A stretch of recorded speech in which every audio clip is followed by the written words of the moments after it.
जय विवेकानन्दसूरये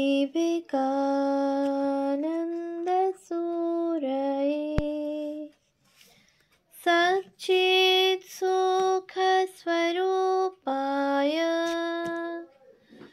स्वामिने तापहारिणे।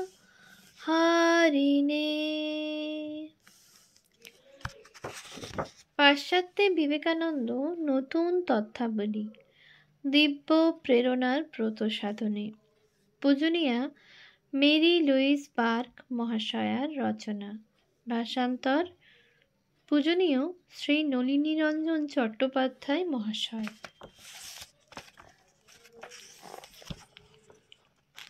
পৃষ্ঠা সংখ্যা 142। শিকাগো ও তার আশেপাশে। নিঃসন্দেহে এই সময়ই স্বামীজি বিখ্যাত অজ্ঞেয়বাদী রবার্ট গ্রিন ইঙ্গারসোল এর সঙ্গে সাক্ষাৎ করেন এবং উভয়ের মধ্যে আলোচনা হয়। ইঙ্গারসোল অনেক বছর ধরে বাইবেলের বিশ্বাসযোগ্যতা ও খ্রিস্টীয় ধর্মমতকে আক্রমণ করে চলেছিলেন। খ্রিস্টীয় পৌরাণিক কথা ও মতবাদ এবং ধর্মমতের সঙ্গে বৈজ্ঞানিক চিন্তার পার্থক্য দেখে তিনি পুরোপুরি ধর্মকেই অস্বীকার করলেন। 19 শতকের মানুষের কাছে তার মতবাদ কুৎসাতুল্য, তাই তার বক্তৃতাগুলো খুব জনপ্রিয় হয়ে উঠেছিল।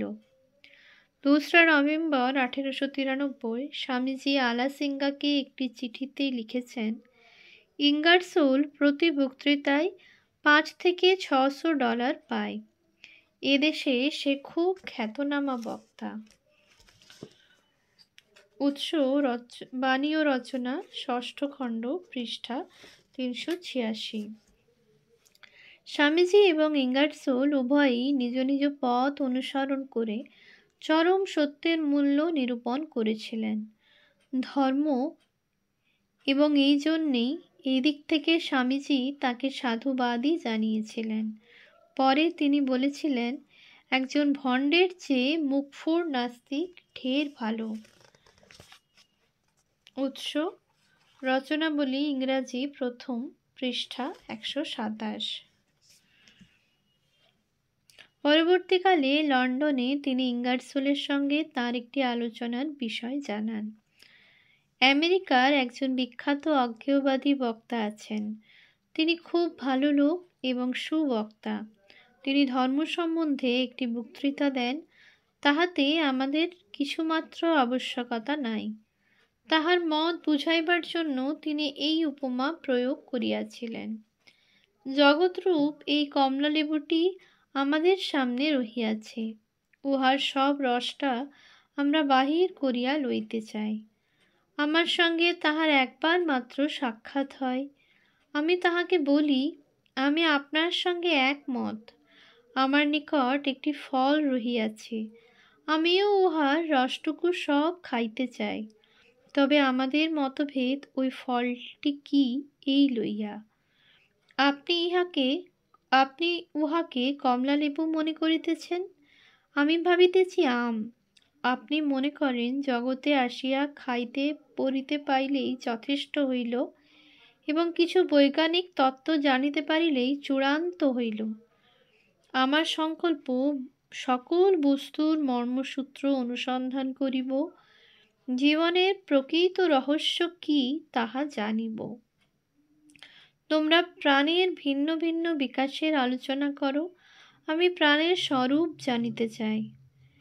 আমি এই আত্মার অন্তরাত্মাকে জানিব, উহার প্রকৃত স্বরূপ জানিব। উহা কি তাহা জানিব। শুধু উহা কিভাবে কাজ করিতেছে এবং উহার প্রকাশ কি তাহা জানিলেই আমার তৃপ্তি হইবে না। আমি সকল জিনিসের কেন জানিতে চাই, কেমন করিয়া হয়, এই অনুসন্ধান বালকেরা করুক। উৎস বাণী ও রচনা, 2য় খণ্ড, পৃষ্ঠা 162-63। ইঙ্গারসোলকে প্রদত্ত স্বামীজির উত্তরের আরেকটি পাঠ পাওয়া যায় বাণী ও রচনা, 4th খণ্ড, পৃষ্ঠা 293-94 এবং জীবনী পৃষ্ঠা 327-28। শ্রী ইঙ্গারসোল নিশ্চয়ই বুঝেছিলেন তার দৃষ্টিভঙ্গির মতো এই দৃষ্টিভঙ্গিও ধর্মের গোড়া রক্ষণশীলতাকে আঘাত করবে। তিনি নিশ্চয়ই জেনেছিলেন স্বামীজি তাঁর মতোই একজন বিপ্লবী। একসময় তিনি স্বামীজিকে বলেছিলেন, যদি 50 বছর আগে আপনি এদেশে এই শিক্ষা প্রচার করতেন তাহলে আপনাকে ফাঁসি কাঠে ঝুলতে হতো, আপনাকে জীবন্ত পুড়িয়ে মারা হতো, অথবা পাথর মেরে গ্রাম থেকে খেদিয়ে দেওয়া হতো। উৎস জীবনী পৃষ্ঠা 327। 1893 সালেও স্বামীজি গোড়া খ্রিস্টীয় মহলে অভ্যর্থনা পাননি, কিন্তু তা সত্ত্বেও তিনি সম্পূর্ণ মুক্তভাবেই সব জায়গায় গিয়ে পর্যবেক্ষণ, শিক্ষা গ্রহণ ও হাজার প্রশ্ন করেছেন এবং সর্বোপরি নিজের প্রভাব স্বাধীনভাবেই বিস্তার করেছেন। সেপ্টেম্বর 1894-এর শিকাগো ইন্টারোসান তার প্রসঙ্গে একটি রচনা প্রকাশ করে। তাতে নিম্নলিখিত কথাগুলি ছিল: বিশ্ব ধর্ম মহাসম্মেলন শেষ হবার পর বিবেকানন্দ কয়েক মাস শিকাগোয় থেকে গিয়েছিলেন। সেই সময় স্কুল এবং সভ্যতার জড়বাদী উন্নতি সংক্রান্ত বহুবিধ প্রশ্ন নিয়ে তিনি পর্যালোচনা করেছিলেন। উদ্দেশ্য ছিল তিনি যেমন নৈতিক ও আধ্যাত্মিক বিষয়ে ভারতবর্ষ থেকে দৃঢ় প্রত্যয় বহন করে এনেছেন, তেমনি আমেরিকা সম্পর্কেও তাঁর দেশে সুনিশ্চিত যুক্তি বহন করে নিয়ে যাওয়া। শিকাগোয় থেকে যাওয়ার সময় স্বামীজি অবশ্যই অনেক কিছু দেখেছিলেন এবং অনুশীলন করেছিলেন। বস্তুত নবীন আমেরিকা ও আমেরিকানদের ঘনিষ্ঠভাবে পর্যবেক্ষণের দিক থেকে তারুণ্যের উজ্জ্বল শিকাগোর থেকে ভালো শহর আর ছিল না। বস্তুত নবীন আমেরিকা ও আমেরিকানদের ঘনিষ্ঠভাবে পর্যবেক্ষণের দিক থেকে তারুণ্যে উজ্জ্বল শিকাগোর থেকে ভালো শহর আর ছিল না। শিকাগোর সব কিছু তখন নবীন, বিপদাশঙ্কাপূর্ণ এবং কর্মমুখর, যদিও এর বেশিরভাগ জেলা তখনও অনুন্নত ও বিচ্ছিন্ন লোকবসতিপূর্ণ।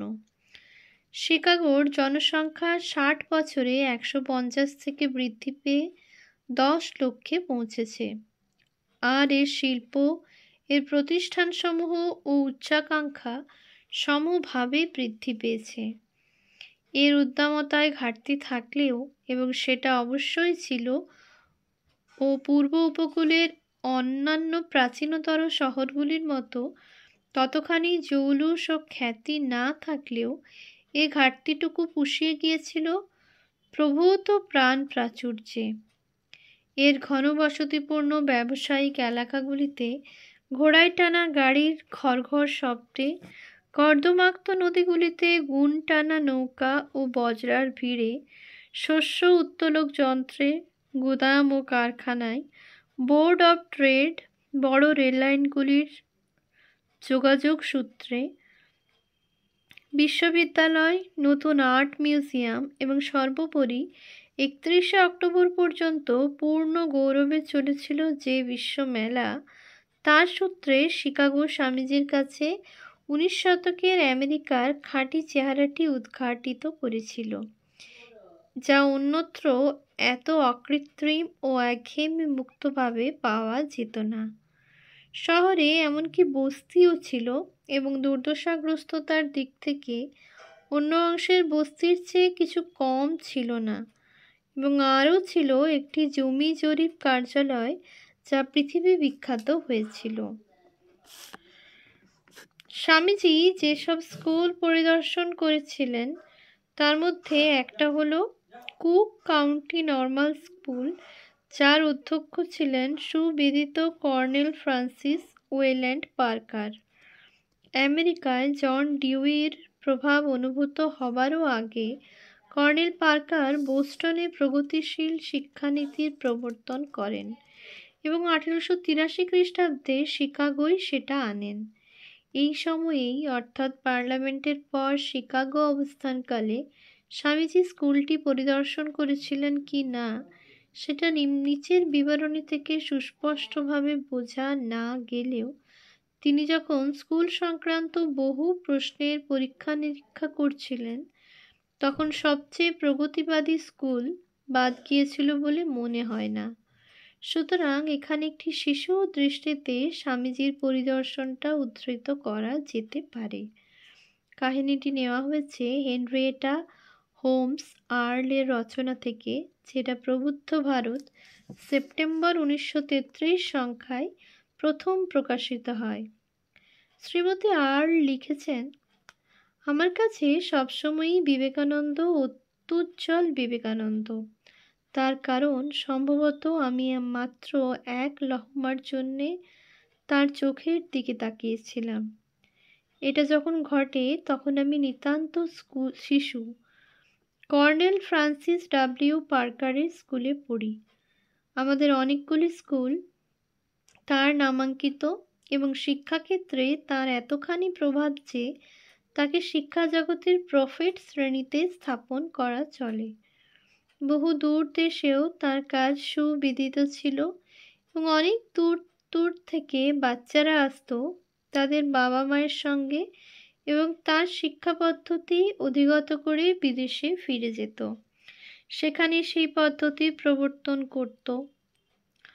এইসব বিদেশি ছাত্রদের মধ্যে হিন্দু পরিবারের একটি ছেলে আমাদের ক্লাসে পড়ত। স্কুলে প্রতিদিন সকালে আমাদের প্রার্থনা ঘরে উপস্থিত হতে হতো এবং কখনো কখনো বিশিষ্ট পরিদর্শকরা সেখানে সংক্ষিপ্ত ভাষণ দিতেন। এই রকম একটি অনুষ্ঠানে আমাদের সেই ঋজু অবয়ব কর্নেল পার্কার আর একজন ঢোলা আলখাল্লা পরা পাগড়ি মাথায় ঋজু মানুষকে পথ দেখিয়ে নিয়ে এলেন। তাদের দেখে আমরা সবাই খুশি। আমাদের গান শেষ হলে কর্নেল পার্কার একটি প্রার্থনা পাঠ করলেন। এরপর স্বামী আমাদের কাছে কিছু বললেন।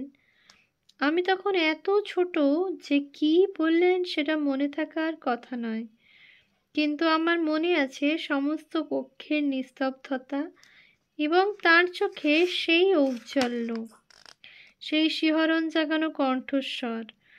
বলা শেষ হলে তিনি একটি প্রার্থনা আবৃত্তি করলেন। তারপর তিনি ও কর্নেল পার্কার মঞ্চ থেকে নেমে আমাদের মধ্যে দিয়ে এগোতে লাগলেন। হিন্দু ছেলেটি আমার পাশের একটা লাইনের মুখে বসেছিল। স্বামীজি যখন তার পাশ দিয়ে যাচ্ছিলেন তখন সে নিচু হয়ে তার বস্ত্র প্রান্ত চুম্বন করল।